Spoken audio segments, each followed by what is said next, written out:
ঘুমানোর আগে যে ব্যক্তি আয়াতুল কুরসি পড়বে, আল্লাহর পক্ষ থেকে একজন ফেরেশতা তার কাছে থাকবে। সারা রাত এই ফেরেশতা ওই ব্যক্তিকে পাহারা দেবে ইনশাআল্লাহ।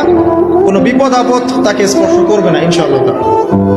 রাতের বেলা অনেক বিপদ হতে পারে, চুরি হতে পারে, ডাকাতি হতে পারে, তারপরে আপনার দুষ্ট জিন শয়তান উৎপাত করতে পারে। এছাড়া আপনার জাদুবিদ্যার কাজ হয় রাত্রেবেলা, মানুষ এগুলো করতে পারে, কুফরি কালাম করতে পারে, ক্ষতিকর প্রাণী আপনাকে কামড় দিতে পারে, অনেক কিছু হতে পারে।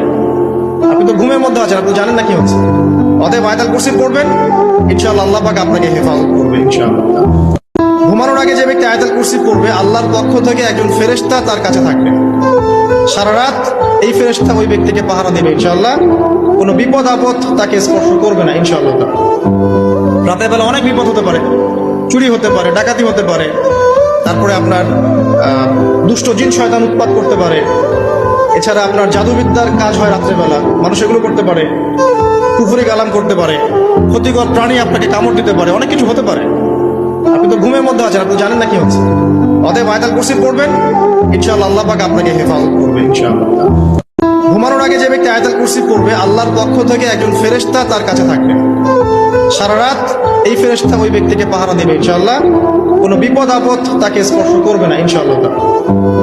রাতের বেলা অনেক বিপদ হতে পারে, চুরি হতে পারে, ডাকাতি হতে পারে, তারপরে আপনার দুষ্ট জিন শয়তান উৎপাত করতে পারে। এছাড়া আপনার জাদুবিদ্যার কাজ হয় রাত্রেবেলা, মানুষ এগুলো করতে পারে, কুফরি কালাম করতে পারে, ক্ষতিকর প্রাণী আপনাকে কামড় দিতে পারে, অনেক কিছু হতে পারে। আপনি তো ঘুমের মধ্যে আছেন, আপনি জানেন না কি হচ্ছে। অতএব আয়াতুল কুরসি পড়বেন, ইনশাআল্লাহ আল্লাহ পাক আপনাকে হেফাজত করবে ইনশাআল্লাহ।